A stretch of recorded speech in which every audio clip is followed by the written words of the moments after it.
लो जी ਇਹ ਵੀ ਨੇਪਾਲ ਦਾ ਇਲਾਕਾ ਜੇ ਠੀਕ ਹੈ। ਤੁਸੀਂ ਪਹਿਲੀ ਦਫਾ ਦੇਖਿਆ ਹੋਏਗਾ ਕਿ ਜਿਵੇਂ ਪਾਕਿਸਤਾਨ ਵਿੱਚ ਘਰ ਨੇ ਐਵੇਂ ਹੀ ਮਤਲਬ ਕਿ ਨੇਪਾਲ ਵਿੱਚ ਵੀ ਘਰ ਨੇ, ਜੰਗਲਾਤ ਨੇ। ਇਹ ਦੇਖੋ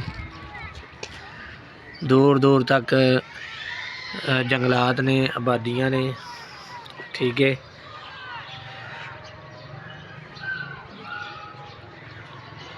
असी सोचते हैं कि पता नहीं बाहरले मुल्कों में कोई ऐसा मतलब कि इलाका नहीं होंदा, सारा सब खूबसूरत ही होंदा, लेकिन नहीं, ऐसा गलत सोचते हैं। जिवें साडा पाकिस्तान प्यारा है, कई हिस्से कई मतलब कि जगह प्यारियां ने, इस तरह नेपाल विच भी इंज ही है। देखो ना घर बने हुए ने, सब कुछ है। देखो नाल ही एरिया देखो, चेक करो।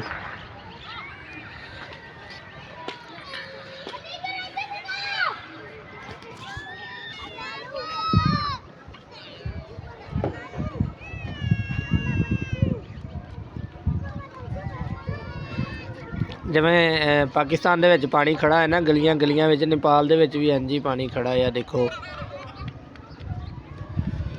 इंज ही गंदे बच्चे खेल रहे ने, ठीक है।